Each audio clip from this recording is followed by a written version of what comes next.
So Scott, Ben is a good friend of mine. He mentioned to us that he talked with you, and kind of his sense, the way he explained it was it was almost like Trump's not only fighting the Democrats, he's also fighting the Republicans as well, and that would that's obviously very interesting to us.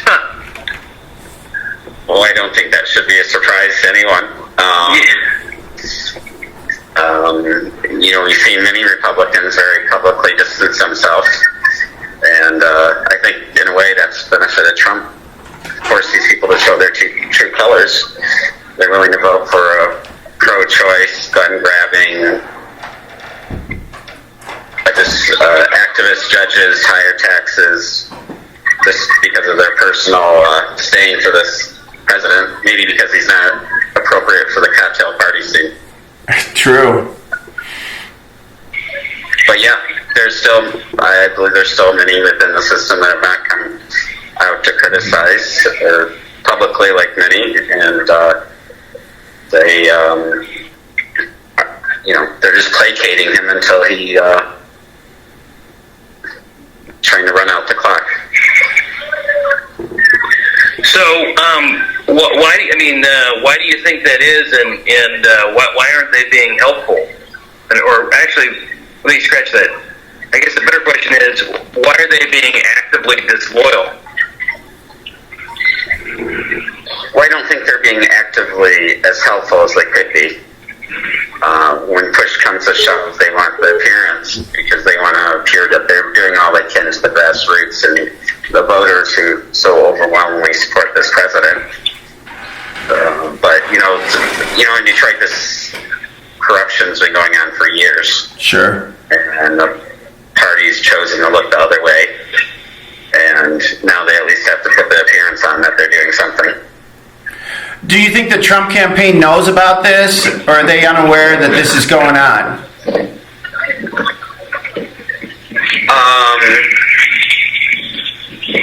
I don't know.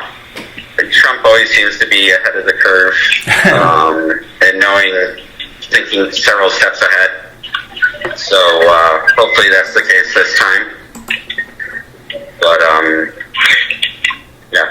We heard that the party was telling Trump's people, the GOP, that is, was telling Trump's people that there was no voter fraud in Michigan, more or less. Is that accurate, or to your understanding? Yeah, they've always put on the appearance that I was a roving attorney 2 years ago in the city of Detroit at 12 precincts over 4 locations, and clear violations of statute, handing out campaign literature telling people how to vote right next to the door where you enter. You're supposed to be 100 feet away.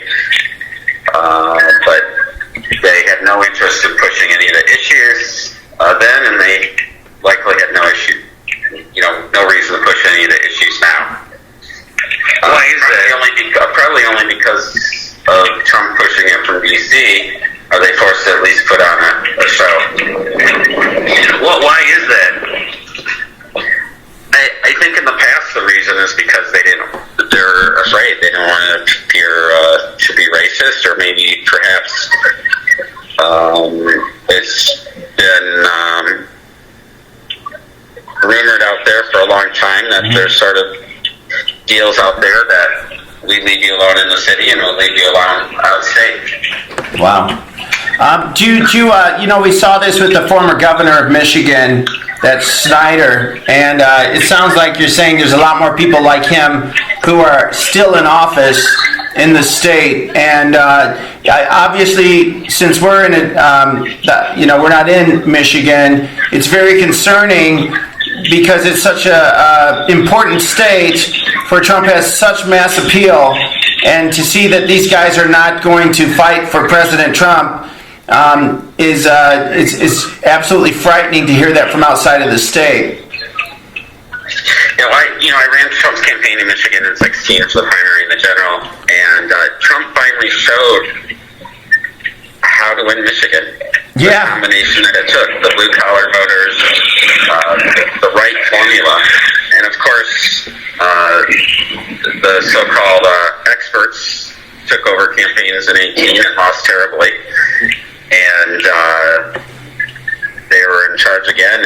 we see what the results are. Mm-hmm. And they should have known, they've known there's been voter fraud in Detroit for a long time. It'd be really interesting to go in and do an audit to see what plans they had in place. I know in 2016, your party just wasn't very helpful. Just outright, they give lip service, but when push came to shove behind the scenes, they were not helpful. I wasn't as intimately involved. I was doing more work for some of the super PACs in some of the other states for Trump, but what I'm hearing on the ground, and the people I'm talking to, is just confirms the same old. Right. So we have numerous people who are at the TCF Center and who were gave us some testimony with a lot of shady things going on there and really lawlessness. And I'm wondering, have they figured out what percentage of Detroit and Wayne County voted this year? And do we have any numbers on that yet? I think they're looking around 50% voted in the city of Detroit, is what they're saying. There's so much confusion with this mail-in ballots and ballots coming in the middle of the night. And I actually talked to one person that was a contract employee for Old Dominion, and she was horrified to the extent that she actually talked with the FBI for 2 hours on Friday. At this point, you're not sure if you even can trust, the local FBI office, or if you can trust the FBI, but when they pass along to the U.S. Attorney, what the U.S. Attorney in the local Eastern District does with it. So, but yeah, there are reports of putting in 50 ballots. They're supposed to put in 50 at a time, and they would actually type in 500 and put the same ballots in 10 times. And of course, being in Detroit, they knew that a good 90-some% were Democrat votes, so it was an easy way to accelerate the vote count. And somehow, miraculously, a much higher percentage of young people are voting. Or could it be it was convenient to fill out absentee ballots for them because they knew they wouldn't be voting? Wow. Have they looked at that there was that big drop in the ballot drop in the middle of the night on late Tuesday, early Wednesday morning? Have you heard anything more about that? Wasn't that 130,000 votes or something that came in? And the other question I have is, there are reports that they were dropping off ballots at the TCF Center in the middle of the night. Do you have any more information on that? Yeah, well, that's a common tactic. The current Mayor Duggan, was kicked off the ballot in 2013 when he ran for mayor, and he ran a write-in campaign. And miraculously, he came in first in that summer primary. The write-in campaign in the city of Detroit, and similar things happened then where there were 10 to 20,000 ballots showed up in the middle of the night, write-in, and shortly after, there's reports, all over the city that the clerk, shortly after, received a green Mercedes that she's still driving. And wow, Detroit is very much like a banana republic, and having been a lifelong Michigan resident, family that I've lived in Detroit, family lived in Detroit. I was with Rob Cordes.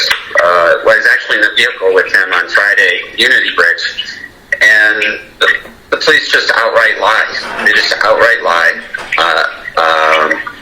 It's someone didn't use a blinker, so they pulled him over.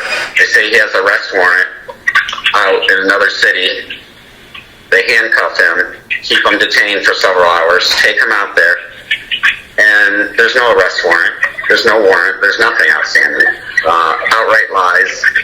I've heard the stories, I've seen the stories, I experienced the stories. It's a banana republic. It's a de facto violation of First Amendment rights, what I experienced on Friday. And this just goes on and on. And people look the other way, and people wonder why Detroit's a mess. Yeah. And why it's been a mess is because mafioso-type politicians run the city, and they do what they want. They rule how they want, and Republicans in Lansing, in the past, have looked the other way. I hope things are different now. I know the State House and Senate announced on Saturday they're going to be looking into discrepancies, and I hope they truly are, and they really dig down. But I think it's up to all of us to make sure they're held accountable, and they ask the hard questions. Absolutely. What advice would you give the Trump campaign right now? Look very closely at Mayor Duggan. Not sure he's much cleaner than Kwame Kilpatrick. Wow. He's just smarter about it. But no one's going to defy him. No one's going to go against him. Tight control of the whole political apparatus in the former very local, but there used to be a McNamara machine. He resurrected that. And, that's where, he's from Livonia. The mayor, he still has a house there. And it happens to be where our state party chair, Laura Cox, is from, where Ronna Romney's from. And, coincidence, but I think some of these relationships need to be looked at, and some staff that used to work for some and now work for the other side, and the connections, and I think some real hard questions have to be asked.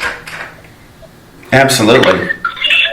Do you know if anybody within any GOP within the legislature have been discouraging witnesses from speaking?